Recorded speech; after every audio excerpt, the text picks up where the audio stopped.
तो आदाब, नमस्कार, गुड इवनिंग, सत श्री अकाल। एक बार फिर आप तमाम लोगों का स्वागत है क्राइम तक की कहानी के इस एपिसोड में। उम्मीद है पूरी फैमिली अच्छी होगी, अपना और अपनों का ख्याल रख रही होगी। आज की कहानी सुनाऊं उससे पहले आप सभी के लिए एक सरप्राइज़। वो सरप्राइज़ एक वीडियो की शक्ल में इस कहानी के आखिर में, जब ये बर्थडे, मैरिज एनिवर्सरी, सारे विशेष पूरे हो जाएंगे तो वहाँ पर आपको छोड़ के जाऊँगा। वो वीडियो देखिएगा, आप ही के लिए है, इसलिए कि एक अरसे से, एक ज़माने से बहुत सारे लोग एक गुजारिश कर रहे थे और आखिरकार वो गुजारिश जो थी वो अब कबूल हो गई, मंजूर हो गई। और क्या है वो गुजारिश और कैसे, क्या, आप ही के लिए क्यों, तो ये मैं कुछ बताऊंगा नहीं, सीधे कहानी शुरू करता हूँ। लेकिन हाँ, आखिर में वो वीडियो ज़रूर देखिएगा, पहले आप खुद बूझ जाएंगे, आप समझ जाएंगे कि मामला है क्या। कल की आपको कहानी सुनाई गोवा में जो कुछ हुआ, और मैंने कहा था उसका अपडेट दूंगा, लेकिन उस अपडेट की अगर बात करूं तो अपने आप में एक पूरी नई कहानी निकल कर सामने आई है। अभी तक जो पूरी कहानी थी जो मैंने आपको सुनाई वो यही थी कि सूचना गोवा के एक होटल से चेकआउट करती है, एक कैब बुक कराती है और बेंगलुरु के लिए चली जाती है। साथ में एक बैग था, बैग में एक बच्चे की लाश थी, और गोवा पुलिस कर्नाटक पुलिस की मदद से एक थाने में रोककर उस बैग को बरामद कर लेती है। फिर सूचना को गिरफ्तार कर वापस गोवा ले आती है और उससे पूछताछ करती है। जबकि बच्चे की लाश वहीं चित्रदुर्ग इलाके में कर्नाटक के उसी के सरकारी अस्पताल के मुर्दा घर में रख दिया गया था ताकि पोस्टमार्टम हो। उस बच्चे का पिता यानी कि सूचना का हस्बैंड,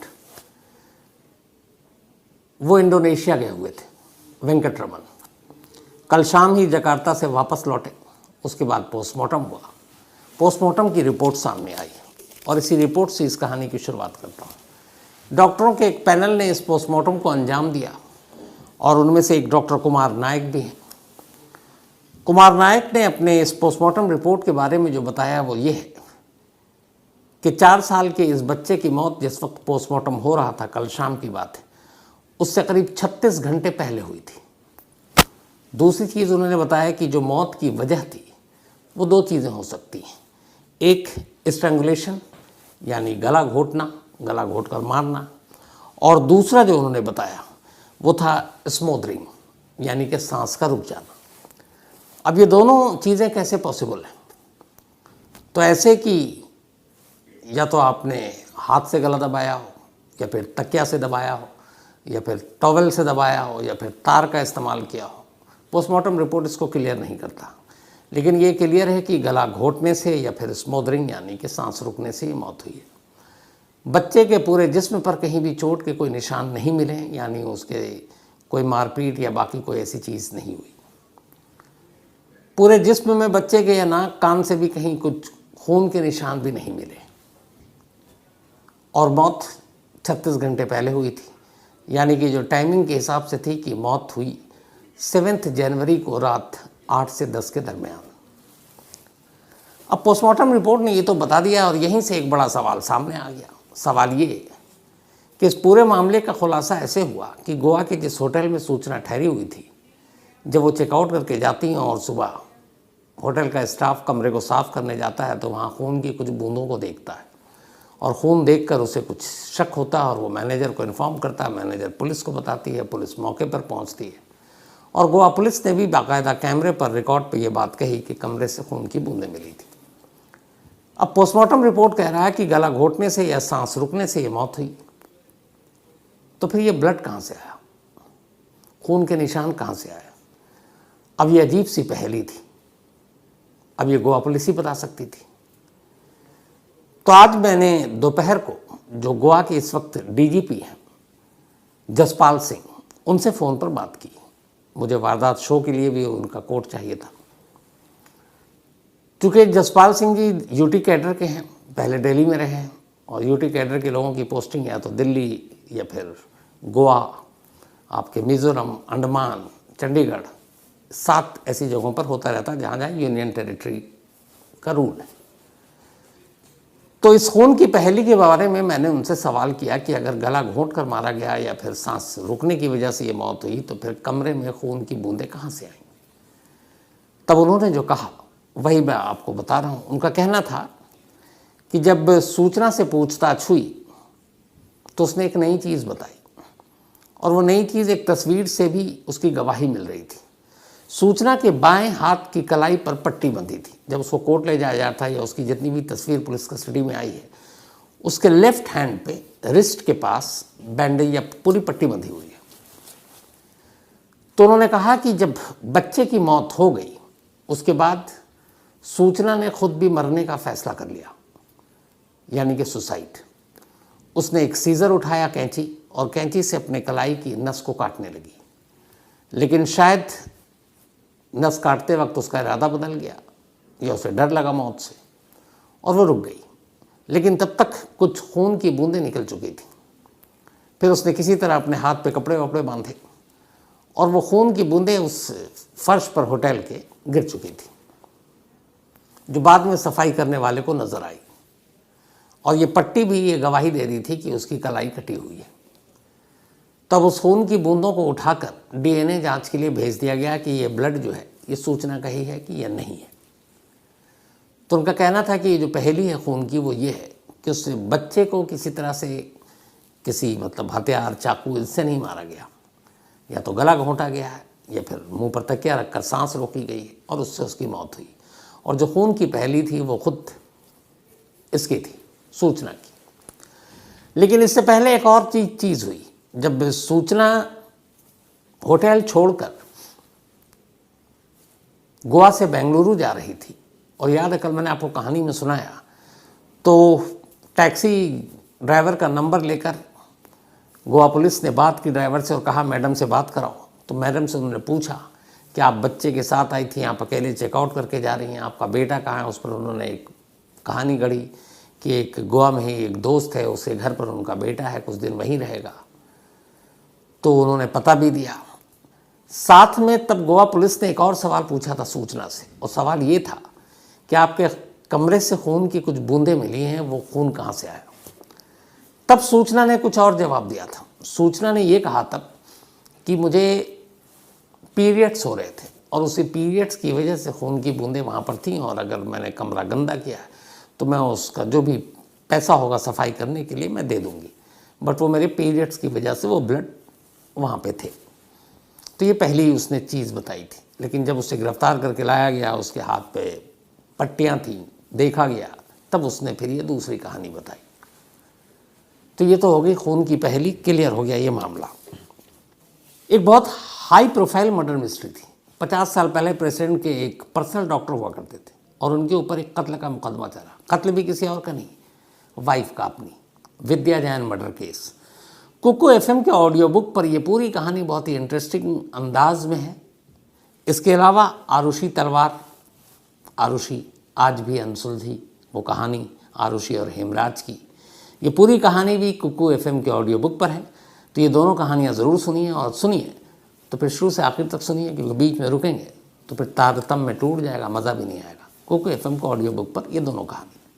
2023 का आपका कुकू एफएम एक्सपीरियंस कैसा रहा? आपका कितना मिनट स्क्रीन टाइम बचा? आपने अपना कितना कीमती समय बचाया? और सबसे खास बात यह है कि इससे कुकू एफएम पर आपकी सुनने की कितनी क्षमता है, ये सब आप कुकू एफएम पर अब देख सकते हैं। एक नया फीचर जो कुकू एफएम 2023 के आपके सारे अनुभव को दिखाएगा और बताएगा। तो कुकू एफएम देश का बेस्ट ऑडियो शो प्लेटफॉर्म है। 15 लाख से ज़्यादा इसके एक्टिव हिंदी पेड सब्सक्राइबर हैं। कुकू एफएम हर महीने 4200 घंटे के कंटेंट्स के साथ सामने आता है, और इस पर 10,000 से ज़्यादा ऑडियो बुक हैं, जिसे आप कभी भी कहीं भी किसी भी ज़ुबान में सुन सकते हैं, ख़ासतौर पर हिंदी में। इसमें biography, business, crime, entertainment, politics तमाम बुक हैं। और क्राइम तक फैमिली के लिए ख़ास ऑफ़र है कुकू एफएम ऐप की तरफ से, और वो ऑफ़र है इस बार 50% डिस्काउंट। तो यानी आप पहले महीने के लिए सिर्फ 49 रुपीज़ में सब्सक्रिप्शन हासिल कर सकते हैं, और 10,000 से भी ज़्यादा जो ऑडियो बुक का ख़जाना जहाँ चाहें जब चाहें सुन सकते हैं। और डिस्क्रिप्शन में लिंक है, तो लिंक में जाएं और क्राइम तक फैमिली के लिए क्राइम 50 कूपन कोड है, उसका इस्तेमाल करें और 50% डिस्काउंट पाएँ। 99 रुपीज़ का सब्सक्रिप्शन पहले मंथ के लिए, सिर्फ 49 रुपीज़ में।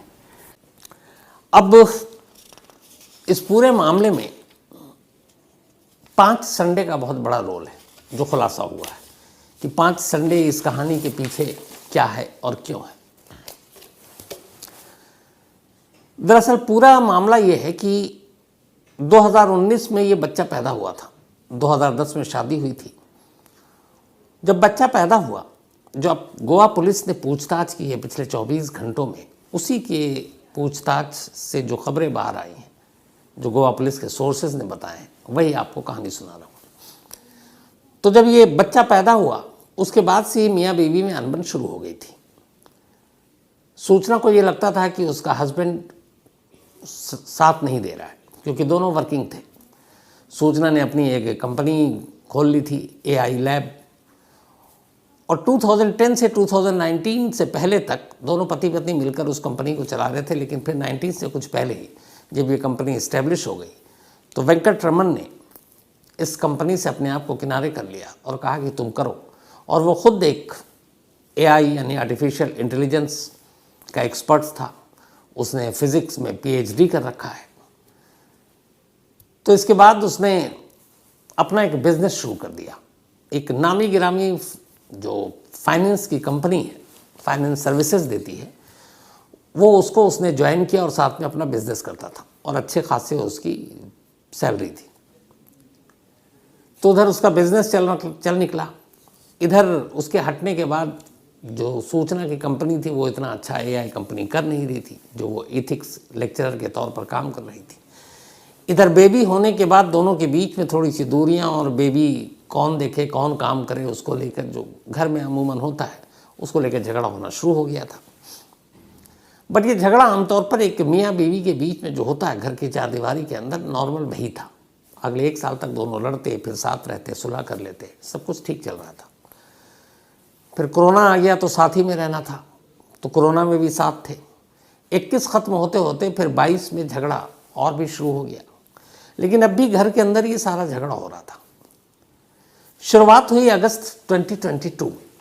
हुआ एक रोज़ ये कि झगड़ा कुछ ज़्यादा हो गया, और उस झगड़े के बाद वेंकटरमन घर छोड़कर चला गया। अगस्त 2022 की बात है। उसी रोज़ जो सूचना थी, उसने बेंगलुरु के एक पुलिस स्टेशन में जाकर एक रिपोर्ट लिखा दी, और रिपोर्ट ये लिखा है कि उसका हस्बैंड डोमेस्टिक वायलेंस करता है, उसको मारता है, पीटता है, और उसकी जान को खतरा है। पुलिस ने कंप्लेंट लिखी। इसके बाद संबंधी आ गया। वेंकटरमन ने कहा कि ये सब झूठ है। उसके बाद FIR दर्ज हुई। तब तक सूचना कोर्ट भी पहुंच गई कि आदमी केयर नहीं करता है, बच्चे का भी केयर नहीं करता है, और हम साथ अब रह नहीं सकते, तो डिवोर्स का मामला। तो वेंकटरमन ने कोर्ट में सारे इल्ज़ामों का वो एक तरह से खंडन किया, कहा कि ये सब बकवास है, झूठ है। लेकिन अब मामला कोर्ट तक पहुंच चुका था। तो जब डोमेस्टिक वायलेंस वाली बात आई, तो उस वक्त सूचना ने अपने कुछ व्हाट्सअप चैट्स, जो दोनों मियाँ बीवी में जब झगड़ा होता, बातचीत बंद थी उस वक्त के दौरान के कुछ ऐसे वीडियो तस्वीरें जो शायद वायलेंस की थी, वो अदालत में सामने रख दिया। उसने कहा कि ये है मेरे पति का बर्ताव मेरे साथ। कोर्ट ने जब ये सारे सबूतों को देखा, तो उस वक्त कोर्ट ने एक फैसला दिया। कोर्ट ने कहा कि जब तक इस मामले का निपटारा नहीं हो जाता, डिवोर्स का फैसला नहीं आ जाता, तब तक वेंकटरमन अपनी पत्नी सूचना सेठ से दूर रहेगा, अपने बेटे से दूर रहेगा, और कोई कम्युनिकेशन उनके साथ नहीं रखेगा। और ये इसलिए था क्योंकि सूचना सेठ ने कोर्ट में कहा था कि हमें उससे खतरा है। तो कोर्ट का ये फैसला आ गया। अब एक बाप को उसके बेटे से दूर कर दिया कोर्ट ने, और कहा कि आप उसके घर के इर्द गिर्द भी नज़र नहीं आने चाहिए। तो आप न सूचना से मिलेंगे, ना अपने बेटे से मिलेंगे, और जब तक ये फैसला नहीं आ जाता यही होगा। इसी के साथ अब सूचना ने एक और अर्जी डाल दी कोर्ट में, और कहा कि चूंकि मेरा बेटा और मैं, तो हमारी परवरिश के लिए, गुजारा भत्ता के लिए हमें हर महीने 2.5 लाख रुपए मेरे पति से दिलाया जाए, ताकि मैं बच्चे का पालन पोषण कर सकूं और अपनी भी ज़िंदगी चला सकूं। और उसने कहा मेरा पति, उसकी कमाई ही एक सालाना 1 करोड़ रुपए से ज़्यादा है। उसने कहा एक कंपनी जहाँ पे वो सलाहकार के तौर पर है, वहीं से 9 लाख रुपए महीना उसको मिलता है, तो करीब 1 करोड़ से ऊपर हो गया। तो उसने 2.5 लाख रुपए गुजारा भत्ता मांगा। लेकिन कोर्ट ने दोनों तरफ की दलील सुनने के बाद अपना फिर फैसला सुनाया। पहला फैसला था कि पत्नी और बच्चे से वो दूर रहेगा, उनके घर के इर्द गिर्द भी नहीं जाएगा। दूसरा फैसला वेंकटरमन को सुनाया और वो ये कहा कि आप अपनी पत्नी और बेटे को गुजारा भत्ता देंगे, लेकिन सूचना सेठ ने जो 2.5 लाख मांगे थे उतने नहीं, बल्कि 20,000 रुपये हर महीना। वेंकटरमन इसके लिए तैयार हो गया। अब उसने सितंबर, अक्टूबर, नवंबर 3 महीने तक 60,000 रुपये दिए, 3 महीने तक। अब उसके बाद कोर्ट में मामला चल ही रहा था। इसी दौरान में वेंकटरमन ने भी कोर्ट में अर्जी लगाई। बीवी ने लगाया कि इसको दूर रखा जाए। कोर्ट ने फैसला दिया था आप दूर रहेंगे, हर जाना भत्ता खर्चा जो भी है वो देंगे, वो भी वेंकटरमन ने दे दिया। अब उसने कहा कि जब मैं सब कुछ कर रहा हूँ तो एक बाप होने के नाते मेरा हक है कि मुझे मेरे बच्चे से मिलने दिया जाए, और चाहे तो अदालत की निगरानी में मिलने दिया जाए। लेकिन मेरी बीवी मुझे मेरे बेटे से दूर रख रही है, ऊपर से कोर्ट का भी ऑर्डर आ गया था कि आप घर के इर्द गिर्द जा नहीं सकते। तब कोर्ट ने इंसानियत के नाते एक फ़ैसला दिया, और वो फैसला दिया 2023 में। फैसला ये था कि वेंकटरमन को हक है कि वो अपने बेटे से मिले, क्योंकि अब वैसे भी डिवोर्स दोनों तरफ से फाइल हो चुका केस, तो दोनों पति पत्नी को तो अलग रहना है। लेकिन इसमें बच्चे का क्या कसूर? बच्चे पर जितना हक माँ का है उतना ही हक बाप का है। तो इसलिए बाप से उसके बेटे को छीना नहीं जा सकता। हाँ, माँ के पास वो रहेगा, ठीक है, जब तक आखिरी फैसला नहीं आ जाता कस्टडी को लेकर या डिवोर्स को लेकर। लेकिन जब तक कोर्ट का आखिरी फैसला नहीं आ जाता तलाक और कस्टडी को लेकर, तब तक वेंकटरमन हफ्ते में 1 बार, हर संडे और महीने में 4 बार अपने बेटे से मिलेगा और सूचना उसे मिलने देगी। जब ये कोर्ट का फैसला आया तो सूचना नाराज़ हो गई। उसने कहा कि नहीं, मैं इस फैसले को नहीं मानती। लेकिन कोर्ट ने कहा नहीं, आपको मानना पड़ेगा। वो बाप है, वो मिलेगा, और चाहे तो आपको अगर कुछ डाउट हो तो आप दूर खड़े होकर देखिए, लेकिन बाप और बेटे के बीच में मत आइए, क्योंकि वो छोटा सा बच्चा है 4 साल का, तब तो 4 का भी नहीं हुआ था। तो अब अदालत का आदेश था, सूचना मजबूर हो गई। इसके बाद इस फैसले के बाद पहला संडे आया। ये बात दिसंबर 2023 की है। पहला संडे आया, अदालत के फैसले की कॉपी दोनों पति पत्नी के पास। वेंकटरमन अपने वकील को लेकर सूचना के घर पहली बार पहुंचा ताकि कोई इल्ज़ाम न लगे, और जाकर उसने कहा कि मुझे अपने बेटे से मिलना है, कोर्ट का ऑर्डर है। सूचना ने साफ मना कर दिया। उसने कहा चाहे किसी का ऑर्डर, मैं तुम्हें अपने बेटे से मिलना तो छोड़ो, उसकी शक्ल भी नहीं दिखाऊंगी। काफ़ी कोशिशें कर ली, सूचना ने मिलने नहीं दिया। वो चला आया कि शायद पहली बार है, धीरे धीरे मान जाएगी, क्योंकि कोर्ट का ऑर्डर है, इसमें वो भी क्या करेगी। अब नेक्स्ट संडे आया, ये दूसरा संडे था। फिर वेंकटरमन पहुंचा अपने वकील के साथ, और उसने कहा कि हमारे बेटे से मिलना है। लेकिन इस बार भी सूचना ने उसे भगा दिया। बहुत इंतज़ार कराया, लेकिन कहा किसी कीमत पर नहीं मिलने देंगे। धमकाया वमकाया भी। फिर वापस लौट आया। 2 संडे बीत गए कोर्ट के आदेश के बाद, लेकिन मिलने नहीं दिया। तीसरा संडे आया, फिर वेंकटरमन गया। उसने कहा मेरे बेटे से मुझे मिला दो। सूचना ने फिर नहीं मिलाया। 3 संडे बीत चुके थे। इसके बाद चौथा संडे आया। चौथे संडे को भी पहुंचा, लेकिन 3 संडे की तरह सूचना ने चौथे संडे को भी वेंकटरमन को उसके बेटे से मिलने नहीं दिया, बल्कि वो जब भी आता और गुस्सा हो जाती। जब 4 संडे हो गए तब वेंकटरमन ने और उसके वकील ने सूचना को कहा कि आप, ये मामला कंटेम्प्ट ऑफ कोर्ट का है, और ये एक फैमिली कोर्ट का फैसला था। कोर्ट की अब मानना है, कोर्ट के फैसले को आप मान नहीं रही हो, और कोर्ट के फैसले ने कहा कि एक बाप को उसके बेटे से मिलने का हक है, और संडे को 1 बार मिलना है, कुछ घंटे के लिए आप मिलने नहीं दे रहे हो, कोई बात नहीं। 4 संडे बीत गए। अब हम कोर्ट से ही दोबारा परमिशन लेंगे कि आपके खिलाफ कुछ एक्शन लिया जाए, क्योंकि कोर्ट इजाज़त दे चुका है। ये कहते हुए चौथे संडे को वेंकटरमन लौट चुका था। अब सूचना को यह एहसास हो चुका था कि 4 संडे तो उसने अपने पति को उसके बेटे से मिलने से रोक दिया, लेकिन शायद अब आगे नहीं रोक पाएगी। कोर्ट के इस फैसले को बहुत ज़्यादा दिनों तक टाल नहीं सकती, तो फिर क्या करें। और वो किसी भी कीमत पर वेंकटरमन के चेहरे पर कोई खुशी देखना नहीं चाहती थी, और बेटे से जब मिलता तो जाहिर सी बात है कि वो खुश होता। तो 4 संडे तो उसने टरका दिया, लेकिन कब तक टरकाती? कोर्ट का फैसला उसके सर पर था। तब उसने सोचा कि मैं क्या करूं, और इसी उधेड़बुन में अब वो धीरे धीरे 5वां संडे नजदीक आ रहा है। 5वां संडे नजदीक आ रहा है। इधर सूचना को ये पता नहीं कि उसका पति कहाँ है, जबकि इसी दौरान में कुछ बिजनेस के काम के सिलसिले में जो वेंकटरमन था वो जकार्ता यानी कि इंडोनेशिया पहुंच गया, और ये बात सूचना को अभी तक नहीं पता। अगर शायद सूचना को ये जानकारी होती तो वो सैटरडे को गोवा ही नहीं जाती, लेकिन उसके दिल में एक खौफ था कि 5वां संडे आ रहा और वेंकटरमन फिर से आएगा अपने बेटे से मिलने के लिए, और इस बार भी उसको मिलने नहीं देना है। लेकिन अगर कहीं कोर्ट के थ्रू पुलिस वाले बाकी लोग आ गए तो फिर वो लाचार मजबूर हो जाएगी, फिर तो मिलने देना पड़ेगा बाप बेटे को, और ये वो नहीं चाहती थी। तब उसने सोचना शुरू किया कि ऐसा क्या करूं कि 5वां संडे बाप बेटा ना मिल पाए। और यही सोचते सोचते अचानक उसने फ्राइडे को यानी कि 5 जनवरी को एक खूनी फैसला लिया।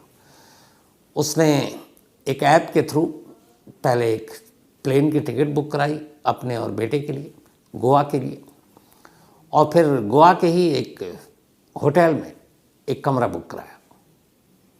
वो कमरा भी एक अपार्टमेंट की तरह था जिसमें आप मतलब खुद खाना वाना बना सकते हैं।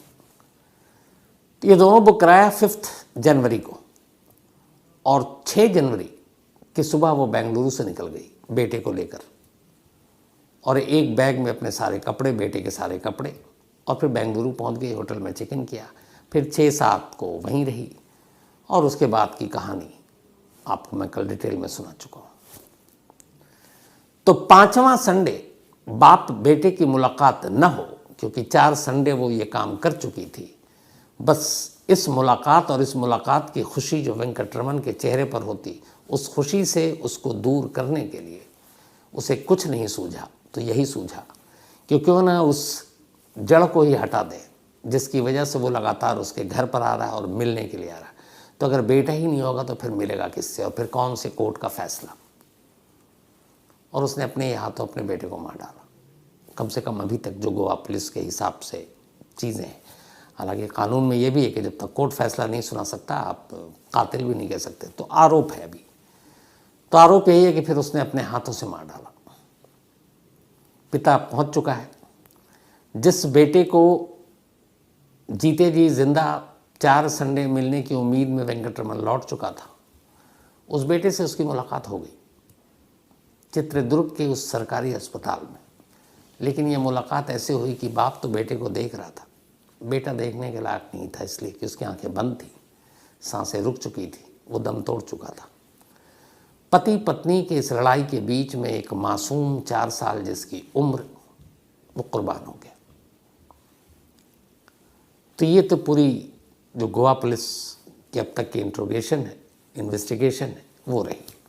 अब एक दूसरा पहलू इस कहानी का, दूसरा पहलू इस कहानी का सबसे अहम किरदार वो कैब ड्राइवर, इनोवा कार, जो गोवा से बेंगलुरु जा रहा था 550 किलोमीटर का सफ़र तय कर, इस बात से बेखबर कि उस कार की डिक्की में एक ऐसा बैग रखा हुआ जिसमें एक मासूम की लाश रखी हुई है।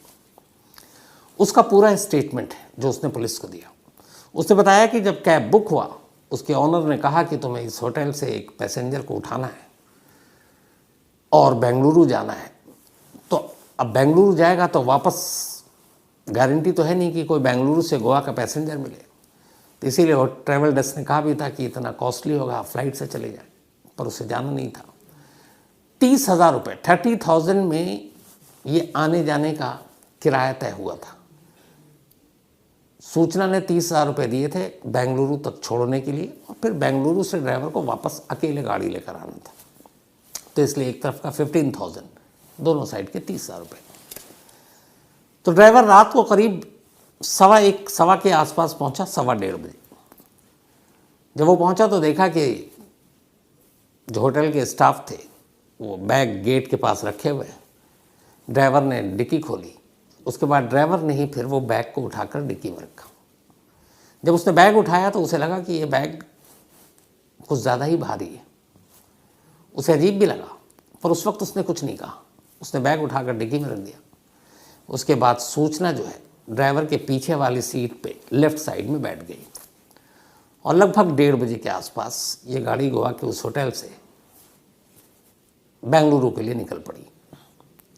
जब गाड़ी चल पड़ी तब थोड़ी बहुत शुरुआत में ड्राइवर ने बातचीत की। उसने ये भी पूछा कि आप मतलब कोई इमरजेंसी आ गई, क्या आ गई जो आप बेंगलुरु बाय रोड जा रही हैं, और इमरजेंसी थी तो फिर सुबह सुबह फ्लाइट थी, आप सुबह भी जा सकती थी और अब वक्त से पहले पहुंच जाती।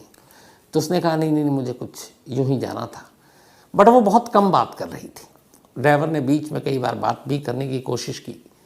उसने कहा कि कई बार ऐसा होता है कि पैसेंजर बातचीत करता होता है तो नींद नहीं आती है, लेकिन वो कम बात कर रही थी। लेकिन उसी शुरुआती वक्त में ड्राइवर ने उससे पूछ ही लिया कि मैडम बैग बहुत भारी है आपका, इतना भारी बैग क्यों? तो उसने कहा हाँ कुछ कपड़े एक्स्ट्रा और लगेज, इसमें कुछ सामान एक्स्ट्रा रखना पड़ा। गोवा आई थी, कुछ सामान भी ले लिया, ख़रीद लिया, तो उस वजह से बैग का वज़न ज़्यादा हो गया। इसके बाद ड्राइवर के हिसाब से वो कई कुछ बार बात करने की कोशिश की, लेकिन वो हूँ हाँ करके टाल देती। फिर ड्राइवर को लग गया बहुत सारे ऐसे पैसेंजर बैठते हैं जो कम बात करते हैं, नहीं बात करते हैं, तो उसे लगा ये उन्हीं टाइप की पैसेंजर है। तो फिर ड्राइवर ने भी ज़्यादा बात नहीं की। हाँ, जब उसे लगता कि अब एक तो रात 1:30 बजे चला था कि नींद आ रही है तो कहीं मुँह धो लूँ, चाय पी लूँ, तब उसने कहा मैडम आगे मैं चाय पीना चाहता हूँ, आपको कुछ पीना है? तो 4 जगह पर उसने करीब गाड़ी रोकी, चाय पी, सूचना नहीं भी पी, पानी के कुछ बोतल भी लिए। और इसी दौरान में सुबह करीब जब गाड़ी लगभग 6-7 घंटे वो ड्राइव कर चुका था, तब पहली बार उसके पास कॉल आया था गोवा पुलिस का, जब उसने सूचना से बात कराई थी। और फिर इसके बाद गोवा पुलिस ने चुपचाप उससे कॉल किया और कॉल पे बात की थी।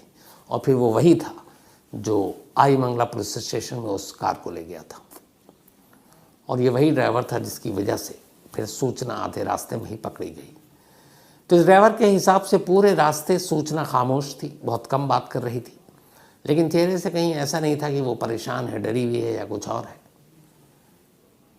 और फिर वापसी उसी गाड़ी में ड्राइवर, चूँकि ये गाड़ी भी एक तरह से केस प्रॉपर्टी है, लेकिन वो केस आपके कलिंगट पुलिस स्टेशन गोवा का था, इसलिए वो वापस गाड़ी भी फिर वही आई गोवा, पर गोवा पुलिस के साथ आई, तो वहाँ पहुँच गया। तो इस तरीके से ये पूरी कहानी यहाँ पर तो ख़त्म हुई, लेकिन अब गोवा पुलिस हस्बैंड से लंबी पूछताछ करके इस पूरे मामले में और क्या क्या सच्चाई वो जानने की कोशिश कर रही है। वो वेंकटरमन पहुँच चुके हैं और इस वक्त गोवा पुलिस के हिसाब से वो थोड़े सदमे में भी है। हालांकि मैंने आज ये भी पूछा कि मेंटल हालत क्या है सूचना की, तो जो डीजीपी साहब हैं उनका कहना था कि वो जो पुलिस के सवाल हैं उसके जवाब दे रही हैं। हालांकि पुलिस वाले अब वो एक्सपर्ट तो है नहीं, न मनोवैज्ञानिक हैं, लेकिन सवालों के जवाब ठीक ठाक दे रही है, इसका मतलब है वो ठीक है, मतलब होश में है और अपने नॉर्मल बिहेव कर रही है। लेकिन हाँ, जो हमारे सोर्स हैं उनका कहना है, अब शायद ये हर बार होता है, कि उसने सारी बात तो बता दी, लेकिन ये कह रही कि मैंने अपने बच्चे का कत्ल नहीं किया। तो फिर पूछा गया कि भैया कैसे? तो उसने कहा मुझे नहीं मालूम उसके नाक पे तकिया या कुछ और कैसे रखा गया, क्या हुआ, कब दम घुटा। तो वो इनकार कर रही है। लेकिन जब उससे पूछा जा रहा है कि आपको नहीं मालूम, तो फिर बैग में भरकर आप क्यों ले जा रही थी? क्योंकि सीसीटीवी फुटेज के हिसाब से कुछ कमरे में कोई और तीसरा शख्स, जो 3 दिन वो रही, कोई नहीं गया, न उस कमरे से कोई और बाहर निकला। वो बैग भी पहली बार जब चेक इन हुआ तब अंदर गया, और जब चेकआउट किया तभी बाहर आया, ये भी कैमरे में है। तो ये सवाल ही नहीं है कि बैग में कोई और लाश छुपा कर रख दे और सूचना को पता ना चले। तो ये शायद आगे चलकर डिफेंस के लिए ये बयान है, लेकिन गोवा पुलिस पूरी तरह से श्योर है कि वो एक मजबूत केस बनाएगी जो कोर्ट में ठहर सके। तो ये थी आज की कहानी और पूरी अपडेट और उस खून की पहेली। बल्कि कुछ लोगों ने तो अपने क्राइम तक फैमिली मेम्बर ने लिखा भी था कि सर पोस्टमार्टम रिपोर्ट आ गई, उसमें तो ब्लड है ही नहीं, लेकिन आप कह रहे थे ब्लड है। तो बहुत सारे जानकार ये भी कह रहे थे कि कई बार गला घोटने से कान या नाक से या मुंह से खून भी निकल आता है, लेकिन वो सारी बेकार गलत चीज़ें थी।